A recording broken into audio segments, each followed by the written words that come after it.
Good day, my viewers. My name is Olakoji Bamdele. I'm the managing partner of PPS, an audit firm and tax consulting concern located in the heart of Ikeja, Lagos City, Nigeria.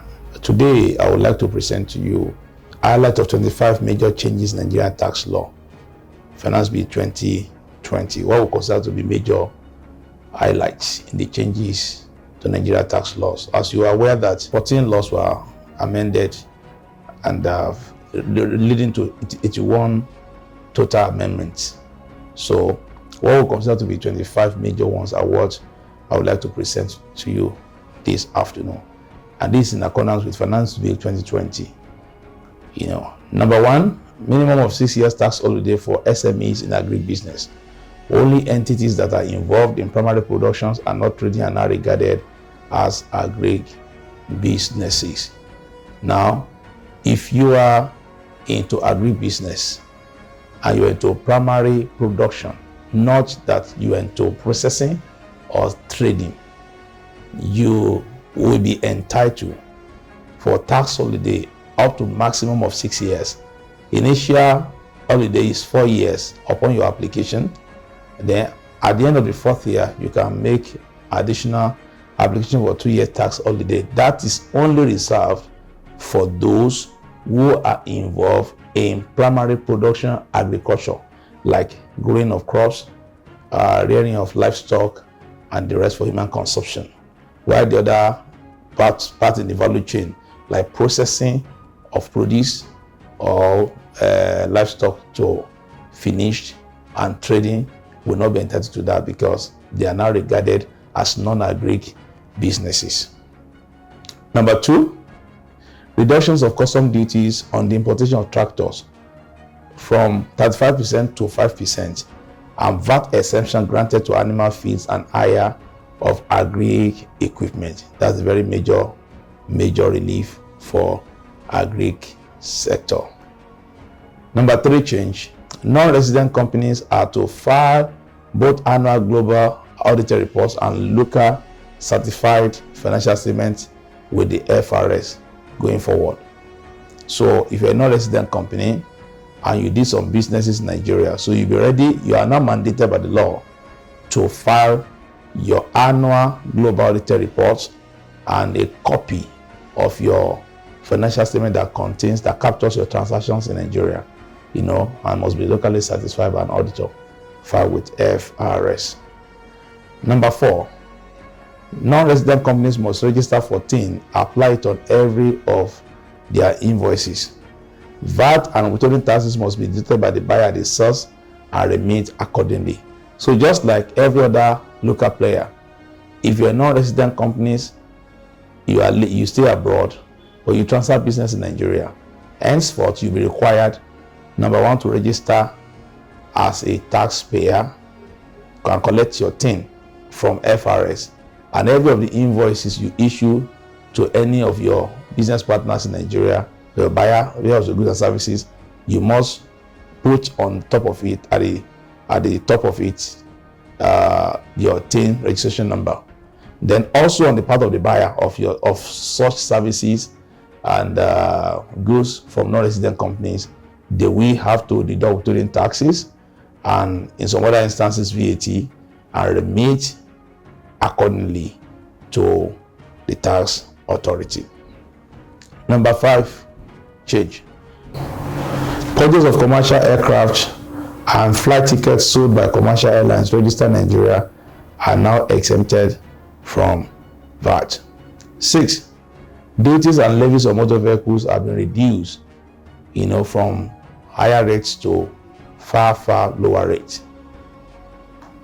Number 7, tax base for life insurance as a gross income has been redefined as the total income earned by a life insurance business, which includes all investment income, fees, commission income from other assets, but excluding premium received and claims paid to reinsurers. This is actually necessary because the gross income of a life insurance business is used as tax base to computing their taxes. So there have always been disputes between insurance companies and tax authority as to what constitutes gross income. So now it has been properly redefined so that tax disputes between players in the insurance sector and FRS are drastically reduced. Number 8 major change. For non-life insurance, gross premium for the purpose of tax has been defined as total premiums written, received, and receivable excluding on-hand premium and premium returned to the insured. So just like the life business, life insurance business, so non-life insurance business also, the tax base is the gross premium. So what makes up the gross premium has always been the issue, the source, the base of dispute. So now it has been properly defined, redefined for all parties to adhere to. Number 9, annual premium paid on life insurance policies is now allowed as deductible from income when computing for personal income taxes. This used to be the situation until Finance Act 2019 came out, where this was disallowed. But right now, it has been brought back so that when you have life insurance policy, you can use it as a claim of tax relief on your personal income taxes. Number 10, rental income on rents is now VAT exempted, whether residential or commercial rent. You don't need to charge, if you're a seller, to charge VAT, or you're a buyer of such services, you don't need to pay any VAT on such. Henceforth, number 11 change. Full dividend and rental income of real estate investment companies shall be exempted from CIT, that is company income taxes, if at least 75% is distributed within 12 months after the year end in which the income was earned. Before now, the threshold of 75% was also a condition to waive payment of company income taxes for players in this industry. But the problem was, if you achieve 75% distribution of dividends and rental income, the remaining 25% undistributed will still be charged to company income taxes. So that means it was not a full, company income tax relief.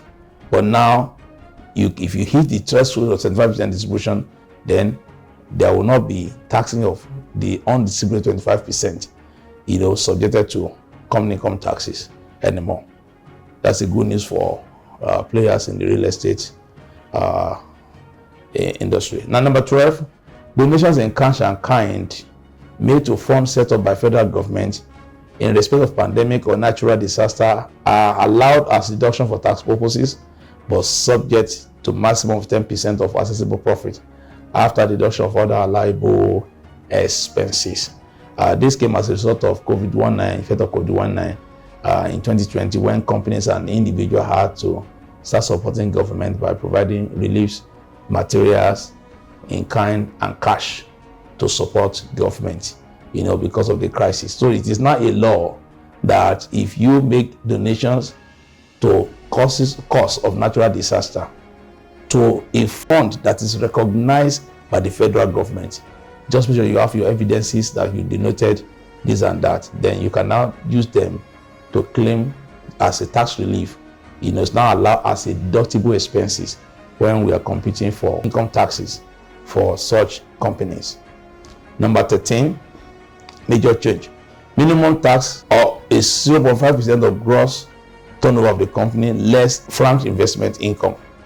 Now, before 2019 Finance Act, we have different way we calculate minimum taxes for companies and conditions that can exempt you from paying minimum taxes. All right, but with the advent of Finance Act 2019, some of those conditions were dropped and new condition was brought in as an exemption, basis for exemption. And the major basis of exemption is now if you are a small scale business. And also the way it is calculated change.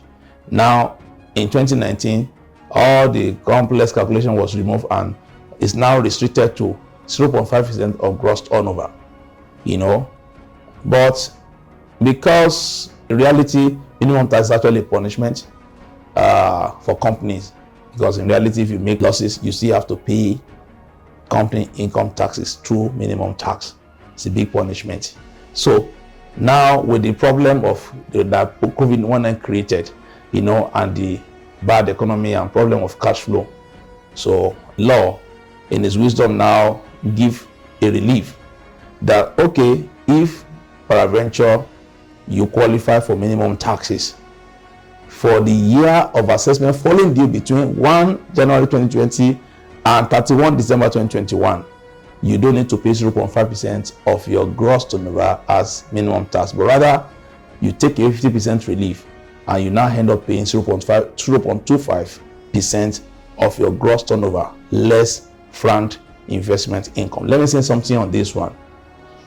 The implication, by implication, if you have filed your annual report dated 31st of December 2019 in 2020, that means that your year of assessment falls due on June 30th, 2020, and you actually pay minimum tax. The implication of this is that you may have to refile again with FRS and claim 50% tax credit on the minimum taxes you have paid.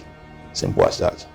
Number 14, electronic means can now be used to serve a notice of assessment by the service, and the taxpayers can also make an objection through the same means. You don't need to take paper to letter to FRS office. From the comfort of your home or your system or your phone, you can do an objection, to the service notice of assessment to you.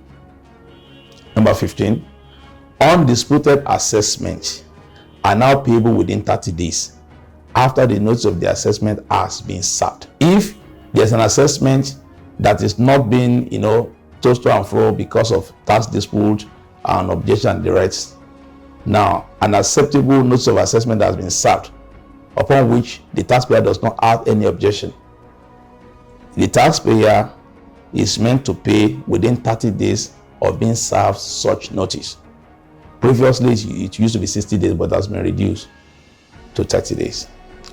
16. Cost of developing or purchase of a software is now recognized as a qualifying expenditure, which attracts capital allowances for the purpose of income tax reliefs. So, whether you purchase a software or you build a software, build a software, it is now allowed that you claim capital allowances on such, so as to get some reliefs on the payment of a company income taxes. Number 17, major change.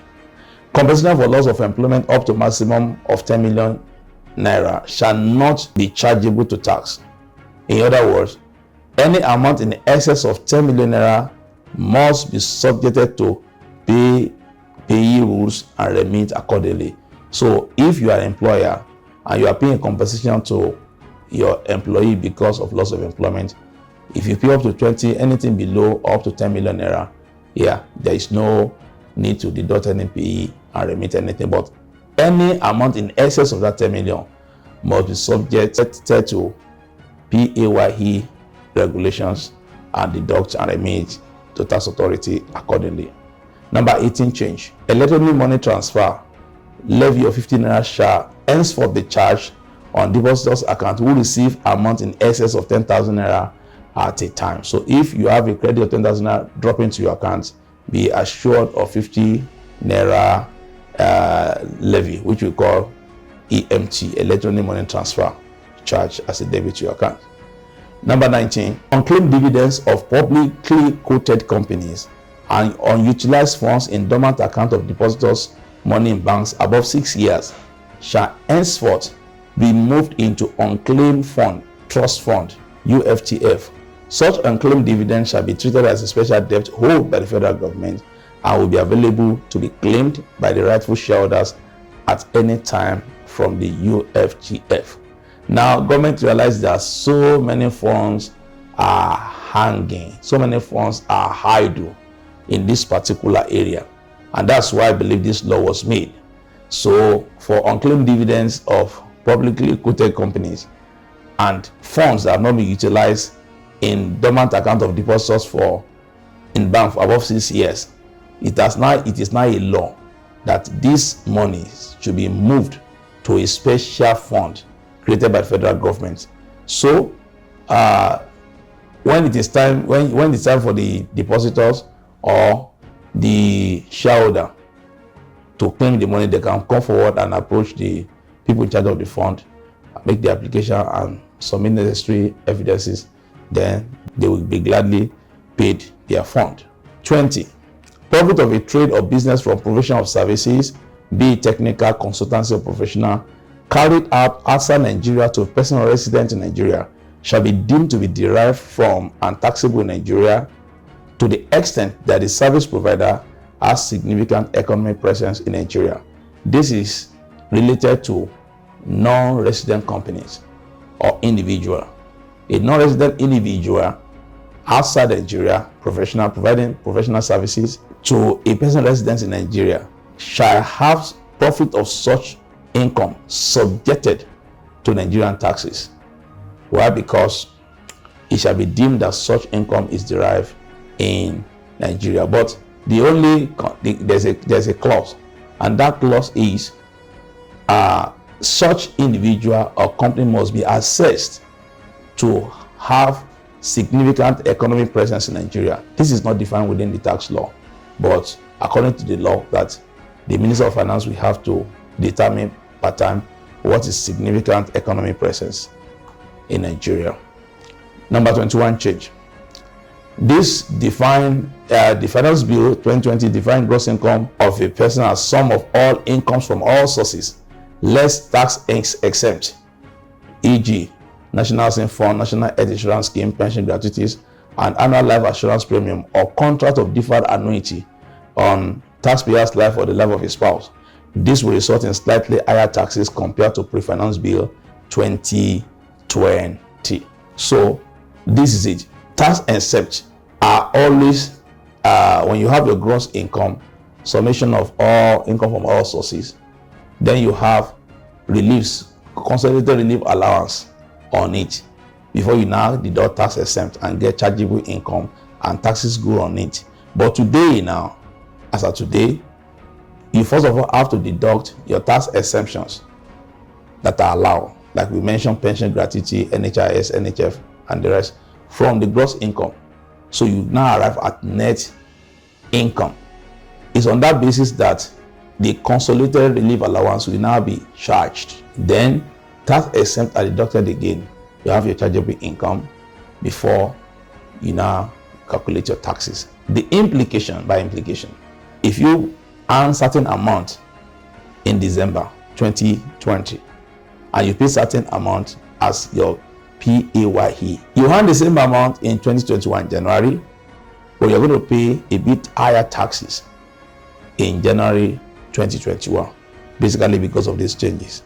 So we encourage employers of laborers and individuals to seek professional advice in this regard, so as to do an impact assessment on your payroll as to know what and what to do, so as not to fall foul of the law or to be under deducted from your members of staff. Number 22 change, major change.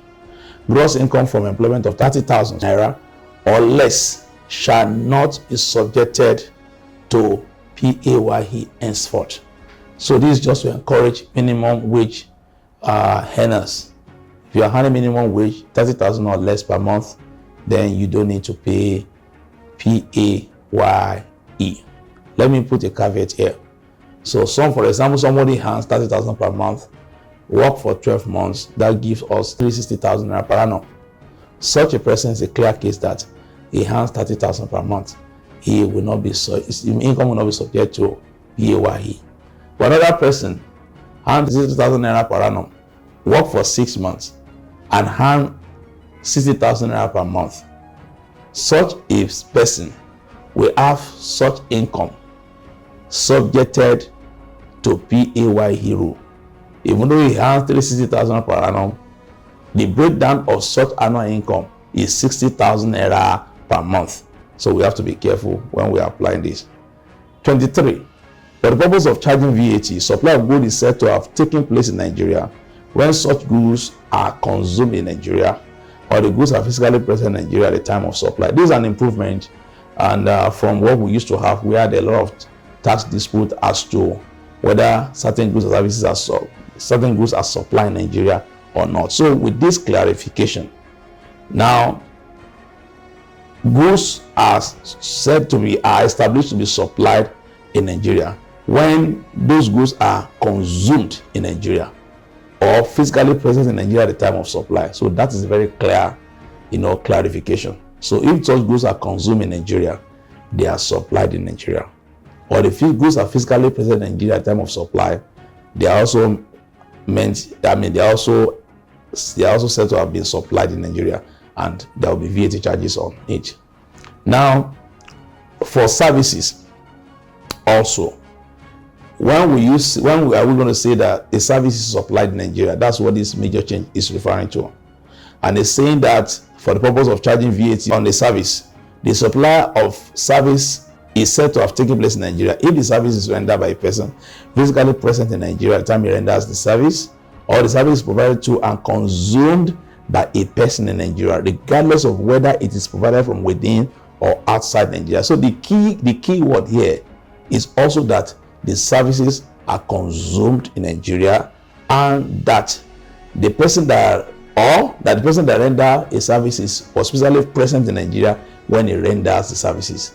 So if you consume a service in Nigeria, it doesn't matter where the services were made before you deliver to Nigeria, it will be subjected to VAT because the services are consumed in Nigeria. Otherwise, if the person that provided the services was physically in Nigeria at the time of providing it, such services will attract VAT. All right, so that's the clarity. So the 25th major highlight of changes in Nigerian tax law is this: for the purpose of tax refund, the Accountant General of the Federation shall open a dedicated account for each tax type, into which shall be paid money for settling tax refunds.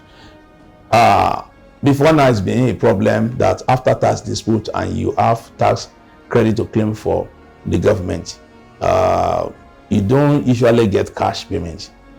What the most you will do is to have a tax credit carry forward into the future for use.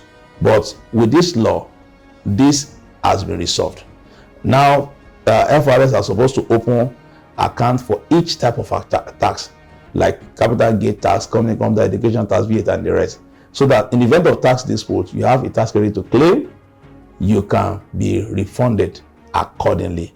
But to make that work, they also have to, in their yearly budget to federal government of Nigeria, they also have to make budget for all these tax type, so that it will be fully funded and it will be available to make payment to refund for tax payers.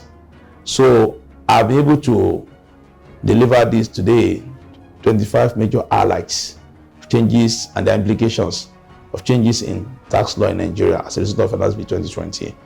Should you want to make tax assessments, want to make impact assessment of these laws, changes in laws, 21 changes on your company transactions or your individual transaction, please feel free today to contact us through the numbers on the screen, and also you can send us an email through that email on the screen, and we'll be ready to provide assistance and provide clarity and help you.